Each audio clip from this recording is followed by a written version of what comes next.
નમસ્કાર, સ્વાગત છે આપનું ગુજરાત ફર્સ્ટના ન્યૂઝરૂમ લાઈવમાં। હું આપની સાથે યશ। મહત્વપૂર્ણ સમાચારથી બુલેટિન શરૂ કરીએ તો ભાવનગર બાદ હવે કચ્છમાં પણ અત્યારે કાળું કેર જોવા મળી રહ્યું છે। જે રીતની જાણકારી પ્રાપ્ત થઈ રહી છે, કાળું સામ્રાજ્ય ગુજરાતમાં અત્યારે જોવા મળી રહ્યું છે। ગુજરાતમાં આ કાળા સામ્રાજ્યનો અંત ક્યારે આવશે, જે એક સૌથી મોટો સવાલ થઈ રહ્યો છે। દારૂબંધી વચ્ચે ખુલ્લેઆમ ઝેરનો વેપલો થતો હોય તેવા દ્રશ્યો તમે ટીવી સ્ક્રીન પર જોઈ રહ્યા છો। ભાવનગર બાદ કચ્છમાંથી આ પ્રકારના સમાચાર સામે આવી રહ્યા છે, ત્યારે ખૂબ જ આ દુઃખદ બાબત કહી શકાય। આદિપુરમાંથી નકલી દારૂની આ ફેક્ટરી ઝડપાઈ છે। બોર્ડર રેન્જ સાયબર ક્રાઇમ દ્વારા કાર્યવાહી કરવામાં આવી છે, જેમાં કેમિકલથી તૈયાર કરાતો હતો આ મોતનો માલ 600 લીટર કેમિકલનો જથ્થો જે છે તે ઝડપી પાડવામાં આવ્યો છે। દ્રશ્યોમાં પણ જોઈ શકાય છે।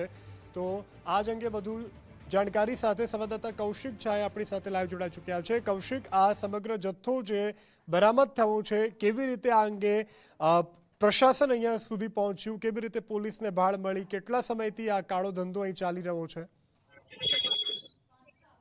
ચોક્કસથી બોર્ડર રેન્જ સાયબર ક્રાઇમની ટીમે આદિપુરમાં નકલી દારૂની ફેક્ટરી ઝડપી પાડી છે। કેમિકલમાં પાણી ભેળવી અને ઇંગ્લિશ દારૂ તૈયાર કરાતો હોવાની પણ જાણકારી મળી રહી છે। 600 લીટર કેમિકલ ભરેલા વિવિધ કેરબા પણ કબજે કરવામાં આવ્યા છે। મૂળ રાપરના વતની અને હિતેશ પટેલે મોટી દુકાન ભાડે રાખી અને બ્રિજેશ નામના માણસ મૂળ ઉત્તર પ્રદેશનો છે તેને સાથે રાખી અને નકલી દારૂ બનાવવાનો ધંધો શરૂ કર્યો હતો।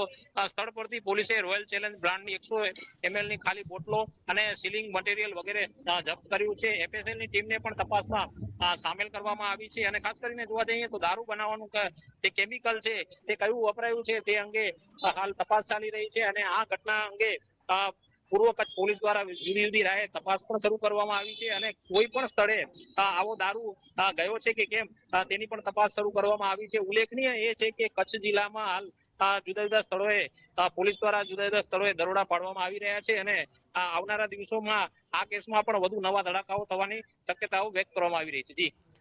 જી બિલકુલ કૌશિક, આપ જોડાયા અને જાણકારી આપી તે બદલ આભાર। તો આ કેમિકલવાળો માલ તે તૈયાર થતો હતો તે બરામદ થયો છે। હવે કેવી કાર્યવાહી થશે તે જોવાનું રહેશે।